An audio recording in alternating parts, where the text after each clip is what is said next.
समान रघुवीर।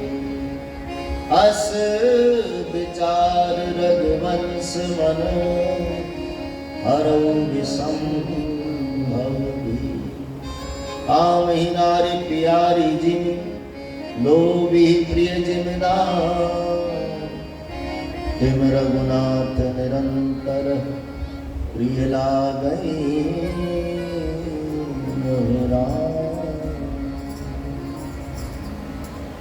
तो तुलसी कहते हैं रामचरितमानस विश्राम का आधार है। इंसान को भीतरी विश्राम रामायण के माध्यम से मिल सकता है। इंसान को रिश्तों की महत्वता रामायण के द्वारा समझ में आ सकती है। इंसान को सही अर्थ में जीना रामायण ही सिखाता है। बिंदु जी ने कहा है, हमें निज कर्म पर चलना सिखाती रोज राम। हमें निज धर्म पर चलना सिखाती रोज राम। सिखाती रोज रामायण, सिखाती रोज रामायण। सिखाती रोज रामायण, सिखाती रोज रामायण। हमें निज धर्म पर चलना सिखाती रोज रामायण। हमें निज धर्म पर चलना सिखाती रोज रामायण। हमें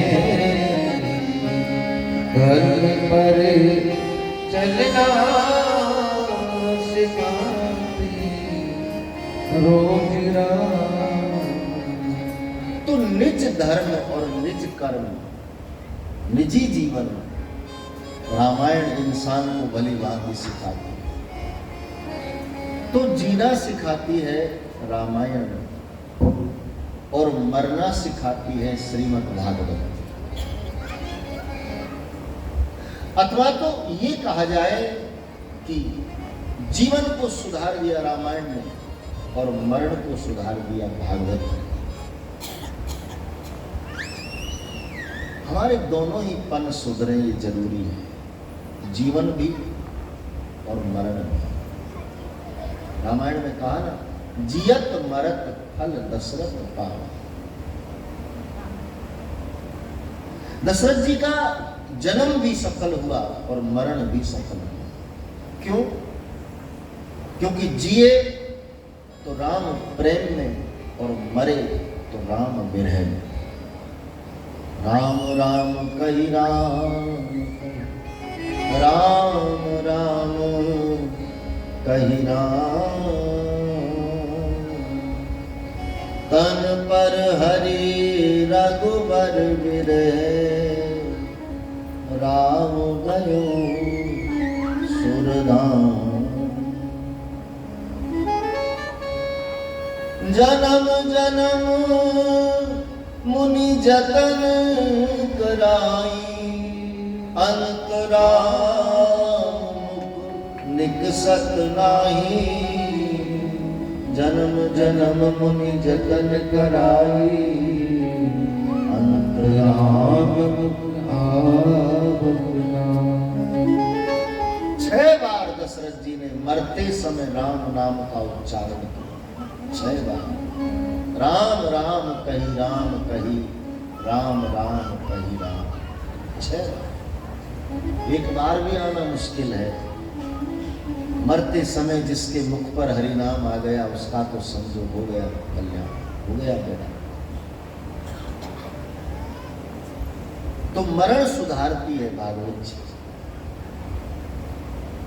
परीक्षित के पास इसी कलयुग में परीक्षित को भागवत ने मोक्ष दिया है, इसी कलयुग। जिंदगी में जब 7 दिन रह गए मेरे भाई बहन, तब भागवत जी का आश्रय मिला और 7 दिन में बेड़ा पार हो गया।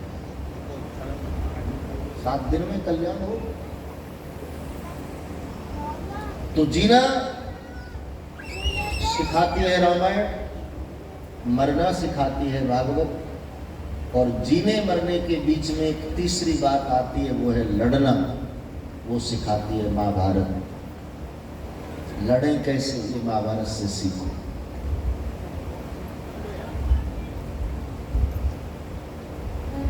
हाँ जरूरी है, क्योंकि लड़ाई भी जीवन का अहम प्रसंग है। और कौन है इंसान संसार में जो लड़ता नहीं, जिसके कोई अपने होते हैं, प्यार भी होता है और विवाद भी होता है। प्रेम जहां, तकरार वहां जरूर है। तो लड़ाई भी एक अहम हिस्सा है।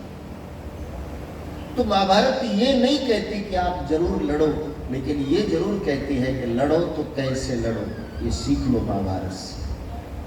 क्योंकि किसी भी लड़ाई को जीतने के लिए केवल शक्ति ही पर्याप्त नहीं, साधन ही पर्याप्त नहीं, शस्त्र ही पर्याप्त नहीं, सत्य भी बहुत जरूरी है।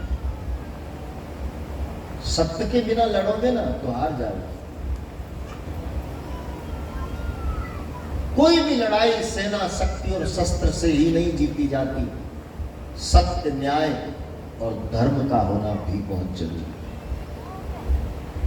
सेना, शक्ति, शस्त्र तो दुर्योधन के पास बहुत रहे, फिर भी क्यों हार गया यार? क्योंकि इसके पास सत्य नहीं था, धर्म नहीं था, न्याय नहीं था। अधर्म अन्याय से लड़ा, इसलिए हार गया। युधिष्ठिर के पास में सब कुछ कम है, फिर भी जीत गया। क्यों? क्योंकि सत्य भरपूर है, न्याय भरपूर है और धर्म परिपूर्ण है। तो लड़े ठीक है, लेकिन न्याय से, अन्याय से नहीं। किसी का कोई दोष नहीं, फिर भी हम उस पर हावी होते हैं, ये अन्याय की लड़ाई है। निर्दोष को कभी सताना नहीं चाहिए, और दोषी को तो दंड मिलना ही चाहिए।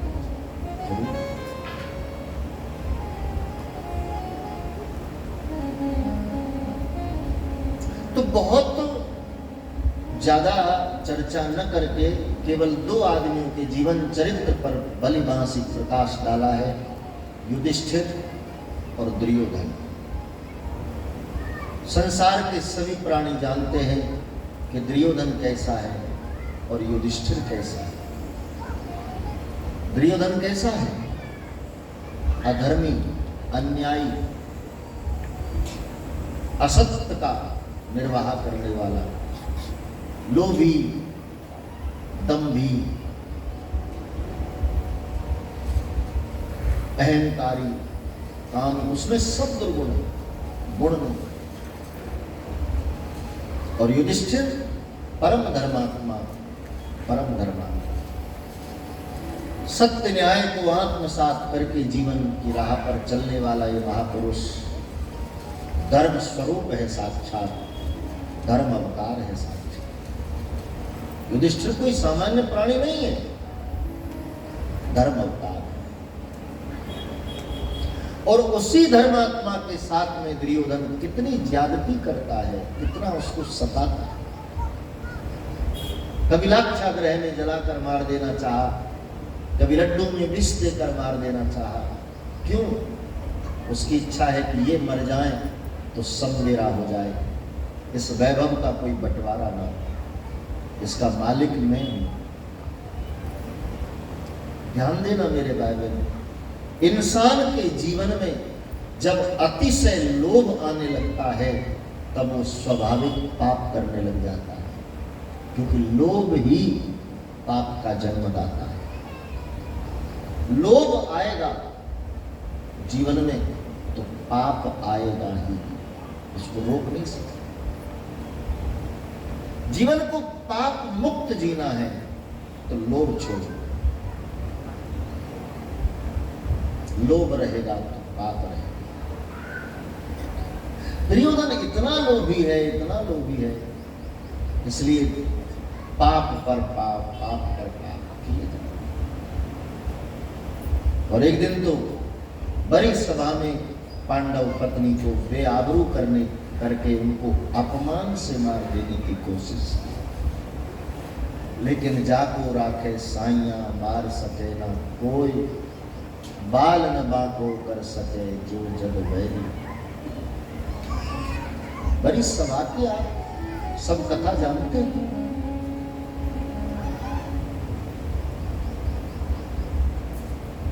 तो दुर्योधन माने धन, लोभ, पाप। युधिष्ठिर माने धर्म, सत्य और समर्पण।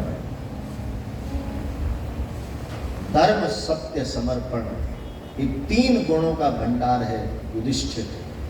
और लोभ, पाप और असत्य का भंडार है दुर्योधन।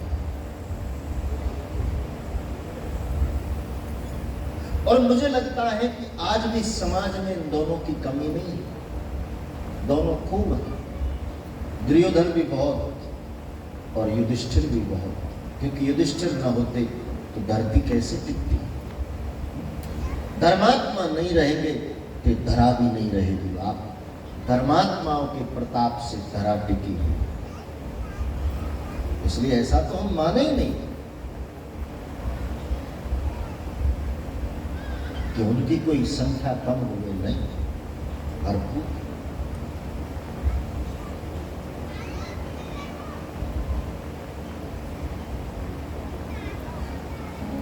तो इस सब पूरी जो विधि है उसका एकमात्र आधार है दुर्योधन की दृष्टि में धन और युधिष्ठिर की दृष्टि में धर्म।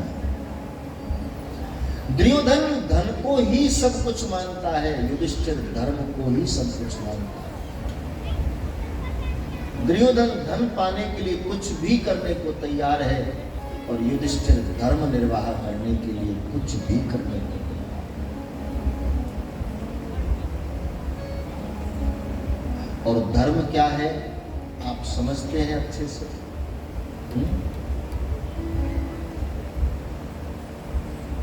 केवल तिलक चंदन स्वरूप ही धर्म नहीं है। मंदिर, गुरुद्वारा आदि आदि धर्म स्थल ही धर्म नहीं है। इन पर जाने से हमारी धार्मिकता प्रमाणित नहीं होती। श्वेतांबर पीतांबर पहनने से धार्मिकता प्रमाणित नहीं होती। धार्मिक वो है जिसके जीवन में मूल धर्म बसा होता है और मूल धर्म लक्षणों में परिणीत होता है। दान, दया, तपश्चर्या, करुणा, अहिंसा, परोपकार, सत्य, धर्म, 10 लक्षण।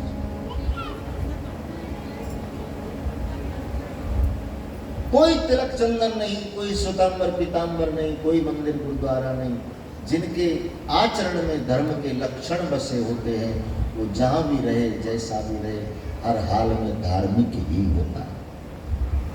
और लाख दिखावा करे, दान, दया, तपश्चर्या, करुणा, ये धर्म लक्षणों से यदि परे होता है ना तो वो धार्मिक नहीं।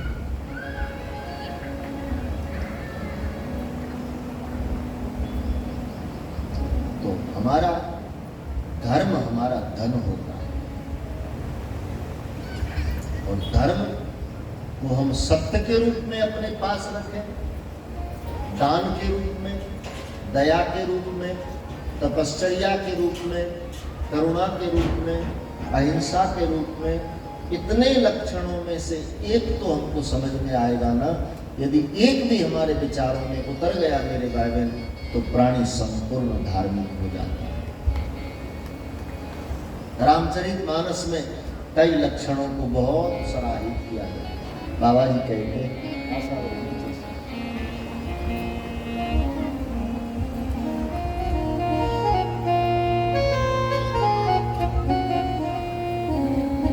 धर्म ना दो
सत्य समाना आगम निगम पुराण। सत्य का कितना बड़ा प्रभाव है ये बताएं तब समझ आए नहीं। बचपन से सुनते आए हैं सांच बराबर तप नहीं और झूठ बराबर पाप। असत्य के समान कोई पुण्य नहीं है, कोई धर्म नहीं है। ऐसा उनके लिए है जो 5 मिनट में 10 बार झूठ बोले, 10 मिनट में 20 बार वचन तोड़े। वो कहते हैं कि हमारा तो ये जो बोल रहे हैं ना यही धर्म है, यही सत्य है, यही। बाकी नहीं बात ठीक से गौर करके देखो तो रामायण में स्पष्ट लिखा है, नहीं असत्य सम पातक गुंजा। गिरी सम हो ही कि कोटि के गुंजा। करोड़ गुंजे इकट्ठे करो कभी हिमालय नहीं हो सकते। ऐसे करोड़ असत्य, करोड़ पाप इकट्ठे करो अकेले असत्य की बराबर नहीं हो सकते। असत्य इतना बड़ा पाप है और धर्म न दूसरी सत्य समान। सत्य बहुत बड़ा पुण्य है, बहुत बड़ा प्रभाव। तो युधिष्ठिर और दुर्योधन दोनों अपने अपने उस पर आरूढ़ है। कई कथा आती है, द्यूत क्रीड़ा की कथा आई जिसमें शर्त रख दी कि जो जीत जाएगा वो समग्र सत्ता का मालिक और जो हार जाएगा वो 12 वर्ष के लिए वन प्रवासी होगा। जुआ का खेल चला तो महाराज चाल पर चाल हारते गए। युधिष्ठिर महाराज धीरे धीरे अपना सब हारे। रुपया पैसा जमीन जायदाद धन संपदा सब कुछ हार। और जब सब हार गए ना तो अंत में दृष्टि गई परिवार धन पर। तो भाई थे उनको दाव पर लगा दिया, उन्हें भी हार गए। और कथा ऐसी आती है कि अंत में उसने अपनी पत्नी द्रौपदी को दाव पर लगा दिया। समाज में एक प्रश्न पैदा होता है कि क्या युधिष्ठिर इतने बड़े जुआरी रहे? जिसको इतना भी भान नहीं रहा कि पत्नी को भला दाव पर लगा, इतने बड़े जुआरी थे। तो ऐसा बोलने वालों को युधिष्ठिर का परिचय ठीक से पता नहीं, शायद इसीलिए बोले। युधिष्ठिर कौन है? साक्षात धर्म स्वरूप, अर्थात धर्म अवतार, धर्मराज महाराज युधिष्ठिर। जैसे राम ने धरती पर आने के बाद कई लीलाएं की, कृष्ण ने धरती पर आने के बाद कई लीलाएं की, ऐसे युधिष्ठिर ने भी कुछ लीलाएं। आज अवसर पड़ा, मौका पड़ा तो दुनिया को जुआ के बारे में ठीक से जानकारी देने के लिए महाराज ने यहाँ जुआ खेला। कि जुआ प्रेमी जगत के जरा ठीक से जान लें कि जुआ खेलने का परिणाम क्या है।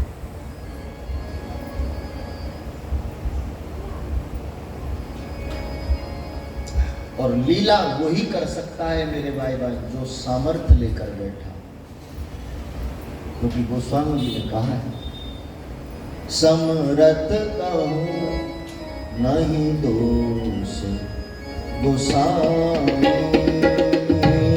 समरथ को नहीं दोष गोसाई, समरथ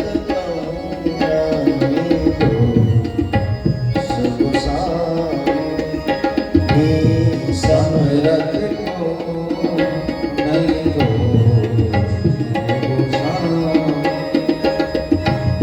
रवि पावक सुर कर रवि पावक सुरधर कीना, रवि पावक सुर कर रवि पावक सुर कर समरथ कहूं नहीं दोष गोसाई, समरथ को नहीं दोष गोसाई, जो सामर्थ्य लेकर बैठा है उसको कहीं से कहीं तक कोई दोष नहीं होता, उसकी सब लीला होती है। और लीला वही कर सकता है जिसको लीला प्रभावित न करे, मोहित न करे, जकड़ न ले। परमात्मा मायापति है, लेकिन माया भला उसको छू सकती है? करोड़ लीलाएं की माया, लिप्त लीलाएं, लेकिन कहीं उसको कोई दोष नहीं हो सकता, क्योंकि वो ममता मुक्त है, युक्त नहीं। तो जिसको सामर्थ्य है वो जगत को कई तरह से समझा सकता है। तो युधिष्ठिर को भी लगा कि आज जुआ का विषय आया तो क्यों ना जगत को जुआ के बारे में बता दो कि जुआ क्या होता है। और कितने लोग जुआरी होते हैं दुनिया में, घर में बच्चों को रोटी के लिए आटा है कि नहीं पता नहीं, लेकिन उनके दाव लगाने की व्यवस्था बनी कि नहीं ये वो देखते रहते हैं। जिसको शराब पीने की आदत हो, उसके बच्चे भूखे रहें परवाह नहीं, उसको बोतल मिलनी चाहिए। तो जगत को जुआ के बारे में बताया है, न कि खुद ने जुआ के बारे। हार गए, सब कुछ है। द्रौपदी को जीतने के बाद युधिष्ठिर दुशासन को कहता है कि पांचाली को सभा में लेकर आओ, और बड़ी सभा में अभद्र व्यवहार करते हुए पांचाली को लेकर आया। देखते ही दुर्योधन आदेश दे देता है, एक दिन इस महिला ने हमें कहा था अंधस्य पुत्र अंधस्य, आज हम हमारे नेत्रों का परीक्षण करें कि क्या अंधों को अंधे जन्मते हैं। उसकी देह से वस्त्र विलक कर दो। और इतना सुना कि द्रौपदी मर गई। ये क्या बोल रहा है? और मेरे 5-5 पति यहां मौजूद बैठे हैं, और ये दुर्योधन क्या बोल रहा है? क्रोध नहीं आया? पांडव कोई विरोध क्यों नहीं कर रहे? द्रौपदी हैरान है। लेकिन द्रौपदी भूल रही है कि युधिष्ठिर धर्म परायण व्यक्ति हैं और केवल धर्म स्वरूप को लगाने से या तो धर्म धर्म चिल्लाने से प्राणी धार्मिक नहीं होता, उसकी धार्मिकता सिद्ध नहीं होती। धर्म को जब निर्वाह करने चलेंगे ना मेरे भाई बहन, तो बहुत से बलिदान देने पड़ेंगे, बहुत प्रकार से हमारी कसौटी होगी, बहुत सी परीक्षाएं देनी होंगी, और उन सब में जो उत्तीर्ण होता है वो ही धार्मिक कहलाता है। हरिश्चंद्र थे धार्मिक, कितनी परीक्षा हुई उसकी। बड़े बाजार परिवार दिख गया काशी में, पत्नी कहीं, पुत्र कहीं, खुद कहीं। चक्रवर्ती सृष्टि सम्राट हरिश्चंद्र महाराज एक शूद्र के घर पानी भरते, सब कुछ गवा दिया, लेकिन धर्म को नहीं जाना, धर्म को पकड़ कर रखा। और ये धर्म जब पूरी तरह से प्रमाणित हो जाता है तो धर्म स्वरूप साक्षात ठाकुर जी साधक के सन्मुख प्रकट हो जाता है और फिर कहता है कि अब मैं समर्पित हूं, बता तेरी इच्छा है।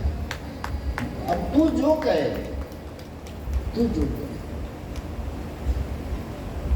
इसी अर्थ को तो हमारे भारतीय मनीषी धन कहते हैं कि ये धर्म ही हमारा सच्चा धन है।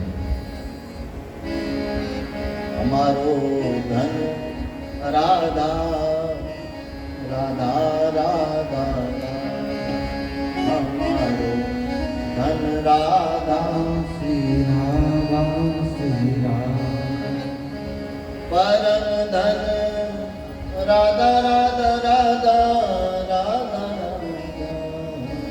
परम धन राधा राधा राधा राधा राधा, जीवन धन राधा राधा राधा राधा राधा, जीवन धन राधा राधा राधा, हमारो धन राधा राधा राधा राधा, हमारो धन राधा राधा राधा।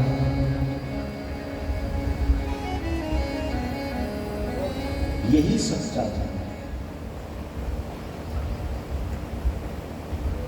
धर्म की परीक्षा हो रही है। नमस्कार। क्या हो? बैठे जो हो सो परीक्षा देने के लिए उपलब्ध।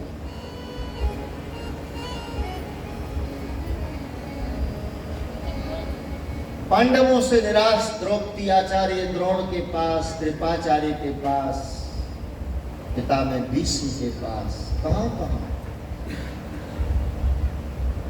मदद की गुहार करती है, मदद मांगती है।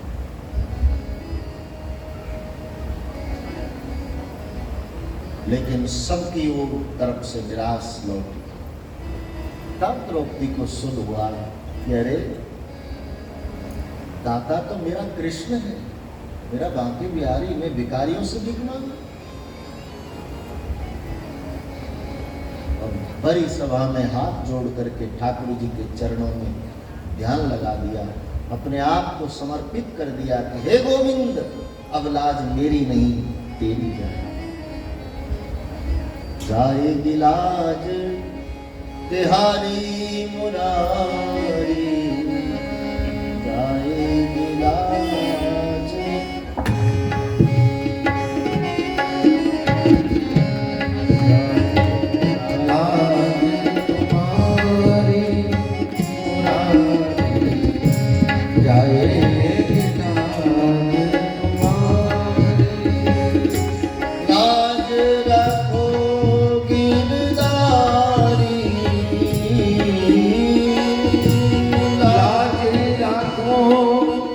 बनवा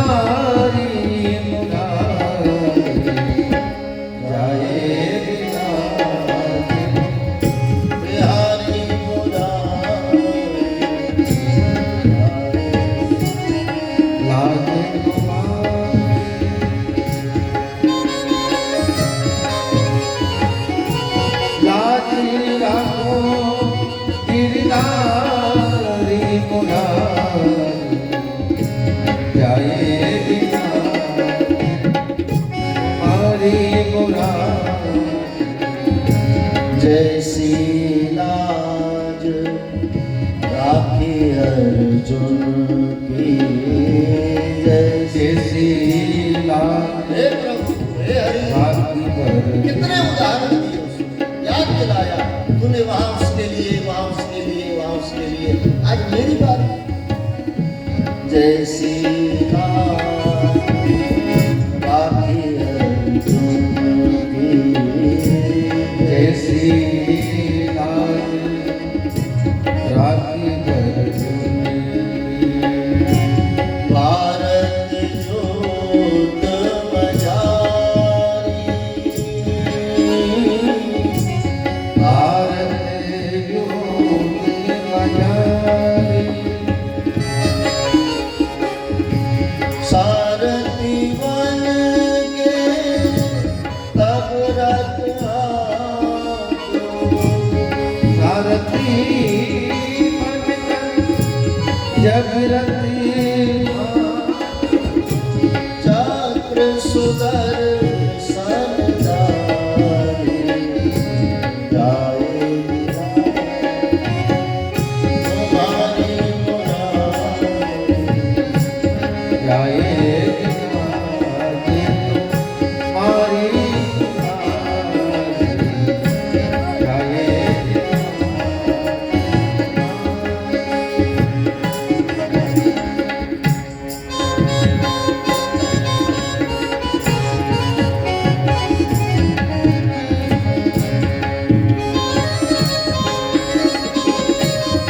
दुष्टि दुशासन पूरी विचारी, खेचे तनी की सारी।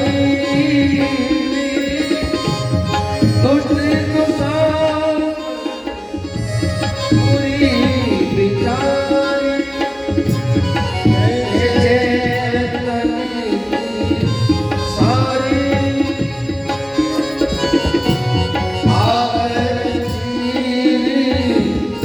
बढ़ाओ मनी को बल, आखिरी लाज बचाओ मनी को बल। जाएगी लाज तुम्हारी बिहारी, जाएगी तुम्हारी मुरारी।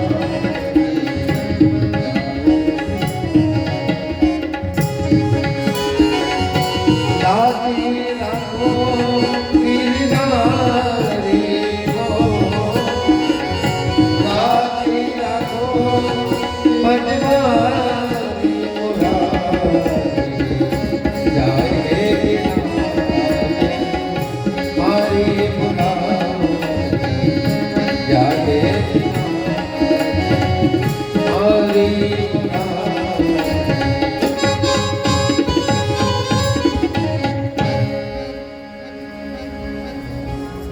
बड़ी सभा में कृष्ण के चरणों में ध्यान लगाए द्रौपदी खड़ी है और दुशासन उसकी देह से वस्त्र खींचने लगता है। वस्त्र खींचते खींचते एक बलवान योद्धा बेसुध होकर गिर गया। सभा में ढेर लग गया साड़ी का, लेकिन द्रौपदी की साड़ी का कोई अंतिम छोर ही न मिला। लोग बोले साड़ी बिच नारी है कि नारी बिच साड़ी है। अद्भुत चमत्कार। इतना बड़ा बलवान योद्धा वस्त्र खींचते खींचते बेसुध होकर गिर गया और हद है वस्त्र का अंत न हो। और प्रभु प्रेमियों को यहाँ कहने में कोई संकोच नहीं हुआ कि द्रौपदी ने जो पहनी ये वस्त्र नहीं, ये साक्षात भक्त वत्सल की कृपा है। ये साड़ी नहीं है, ये सार है। और सार मां सार नरसिंह मेहता के नारी ना होता।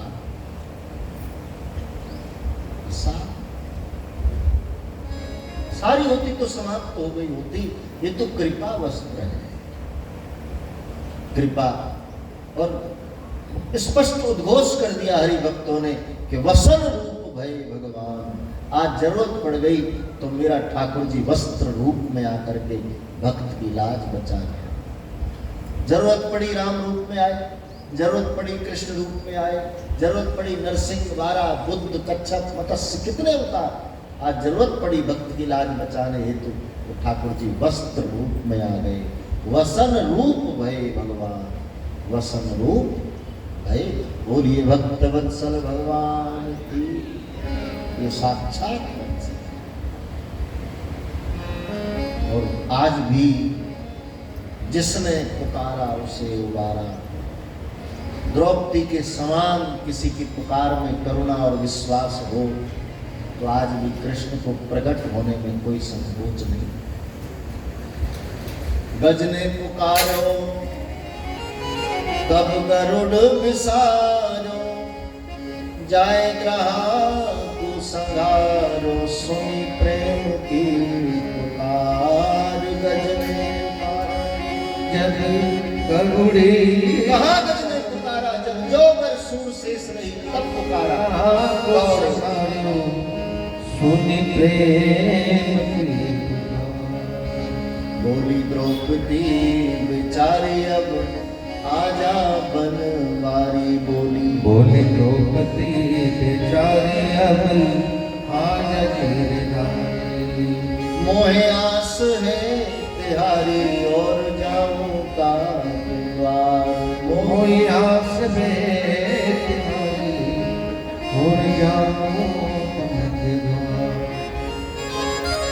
सुनी तेर नहीं करी देर मैंने हो।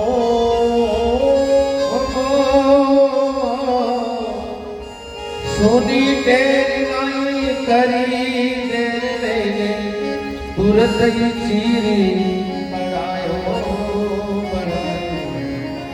नाना नचायो भगतन ने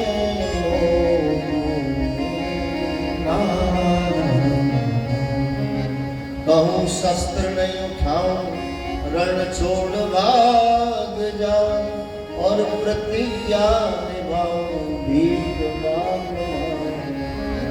रूप बाने उधार पहुँचो बलद्वार। तीन पैर हिलना लिए तीन लोग, तीन पैर हिलना लिए तीन लोग। महाभारत में अर्जुन के संग सारथी नाम कमायो।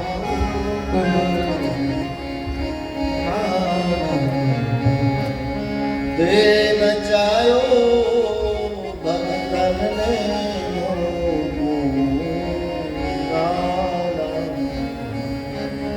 हाथी नचायो भक्तों ने।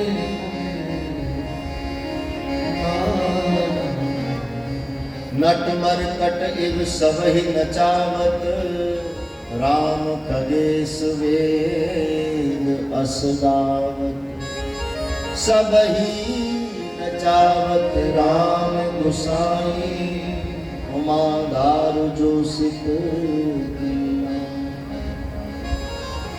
अखिल ब्रह्मांड को जो नचाता है, तीनों लोकों को जो नचाता है, उस तीन लोक के नाथ को भक्तों के पीछे नाचते हुए देखा। कोई कहीं बुलाए, कोई कहीं बुलाए, और जो जिधर पुकारे ठाकुर जी उधर दौड़। भक्त वत्सल है, बधे भक्त। तो बड़ी सभा में आज दिखा दिया है ठाकुर जी ने कि मैं हूं चिंता का विषय। पांडव अभी भी धर्म की व्यवस्था बनाए रखे, सब सहते हुए चल रहे हैं। मां कुंती को काका विदुर के घर छोड़ा, पांचाली को संग लेकर पांचों भाई बन की यात्रा पर निकल गए। और जैसी जैसी व्यवस्था दी वैसा वैसा सब सहा। भक्ति का एक ये भी लक्षण है मेरे भाई बहन कि हमको जो व्यवस्था मिले, समय का जो प्रसाद मिले, हम उसको खुशी खुशी सहते हुए चलते रहे। तो ठाकुर जी बहुत राजी हैं। हर हाल में कहो राजी हैं हम उसी में जिसमें तेरी रजा है, और उसकी रजा में राजी रहना ही तो सच्ची भक्ति है।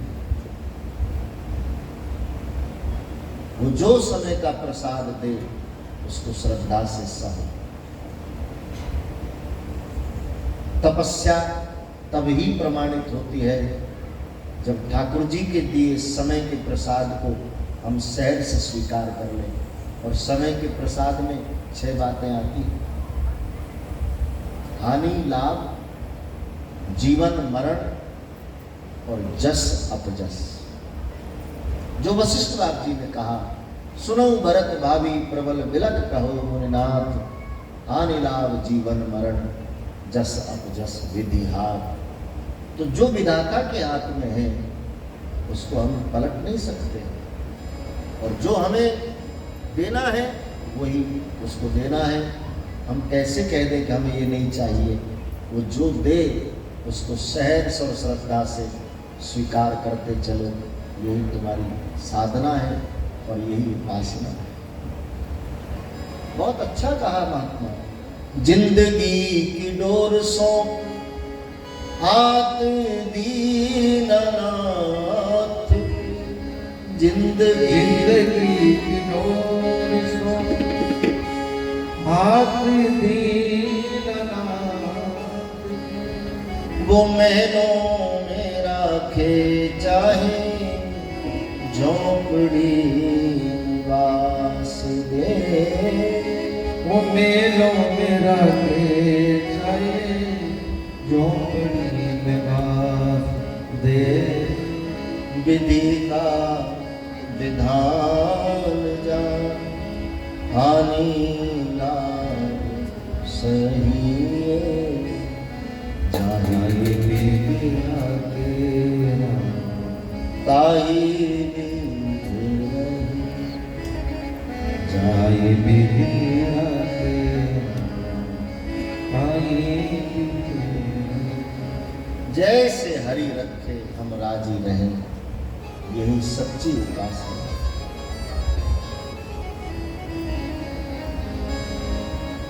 तो जैसा समय रहा वैसा व्यतीत किया।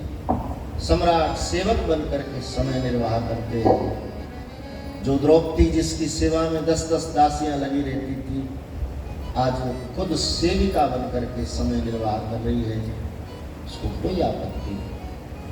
जैसे ठाकुर रखे हम राजी। 12 वर्ष बीत गए, 1 वर्ष अज्ञातवास बीत गया।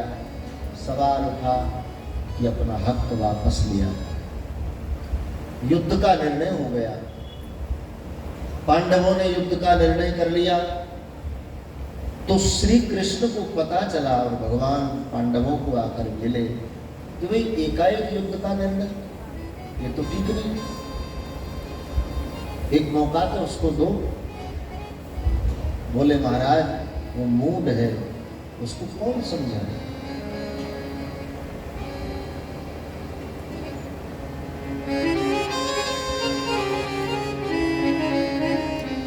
कौन उसको समझाए?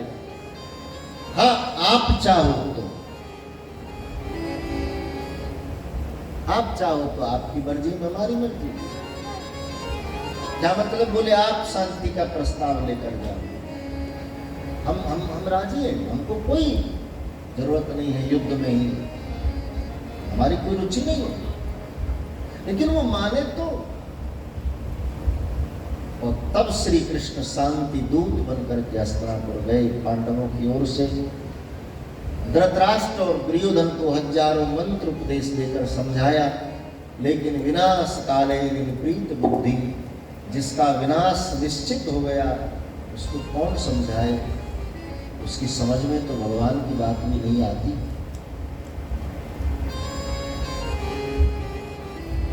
बार बार दुर्योधन युद्ध की बात है, युद्ध करेंगे, युद्ध करेंगे।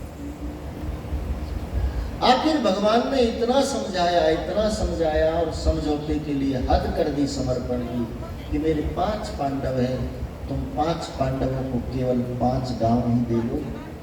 उसी में राजी हो गए। बोले नहीं, सुई के नोक की बराबर जलेबी में न दूं, बाहुबल हो तो युद्ध करें।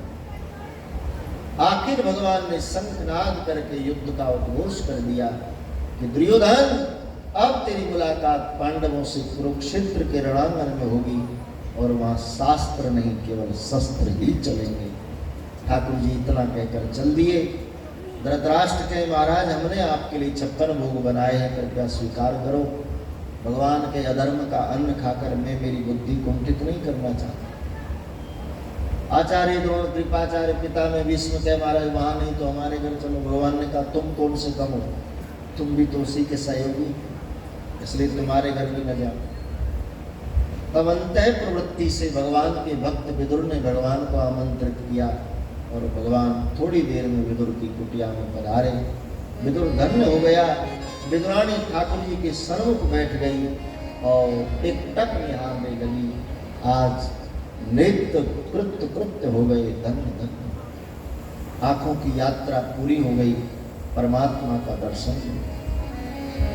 बहुत देर तक बेसुधी की अवस्था में विदुरानी भगवान को देखती रही। भगवान को लगा आया हूं, जाना भी है, बहुत काम भी है, और भक्त के पागलपन के सामने तो चले। तो वो सुधाएगी नहीं, इसलिए भगवान ने खुद मुख कर कहा, काकी भूख लगी, कुछ खिलाओगी नहीं, बस देखती रहो। तब विदुरानी को होश हुआ कि अरे ठाकुर जी मेरे पावले और मैं कोई सेवा न कर पाए। तब लगा कि कुछ बना कर लाऊं, तो फिर सोचा कि दर्शन से दूर हो जाऊं, कुछ ऐसा हो जाए कि सेवा भी होती रहे और दर्शन भी होता रहे। तो देखा केले पास में रख के सो केला लेकर छीलने लगे। अब प्रेम की पराकाष्ठा जहाँ पहुंच चुकी हो अवस्था में, वहाँ औपचारिकता कहाँ चलती। जैसे सबरी पहुंच गई पराकाष्ठा, तभी तो मन में आ गया कि पहले मैं खाऊं, बाद में प्रभु को खिलाऊं, खट्टा मेरे लिए रखूंगी, मीठा भगवान को दे दूं। ये प्रेम की पराकाष्ठा, अतिशय ऊंचाई, जो बहुत ऊंचाई पर पहुंच गया है, उसके भीतर ये भाव आ सकता है। बाकी हम कहाँ लगते हैं उसके। हमारा तो पूजा करने जाए और कोई बच्चा गलती से बर्तन को हाथ लगा रहे, ये तो अशुद्ध हो गया, धोकर ला, ये तो झूठा हो गया, ये तो पवित्र हो गया। ये भक्ति का भीरूपना जो है ना बात, ये एक समय तक रहता है, लेकिन एक अवस्था के ऊपर ये सब खत्म हो जाता है। न जानामि योगम जपम नैव पूजा, न तो हम सदा सर्वदा शंभु तुभ्यम, मंत्रहीनम क्रियाहीनम भक्तिहीनम जला। कितना कुछ करने के बाद भी आचार्यों ने ये वक्तव्य प्रभु को भेंट किए, समर्पित किए।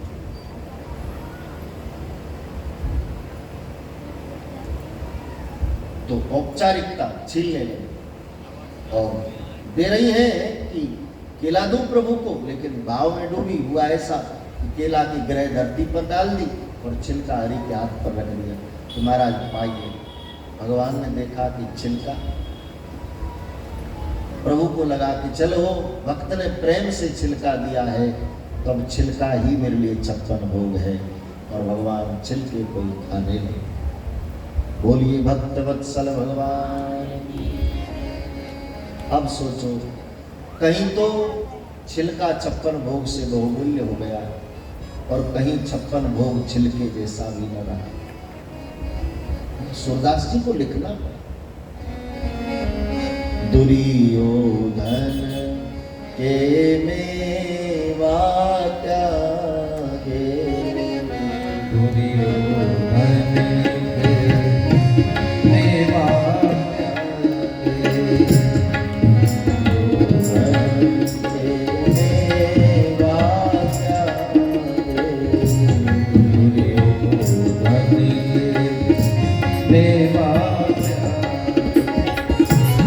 साग विदुर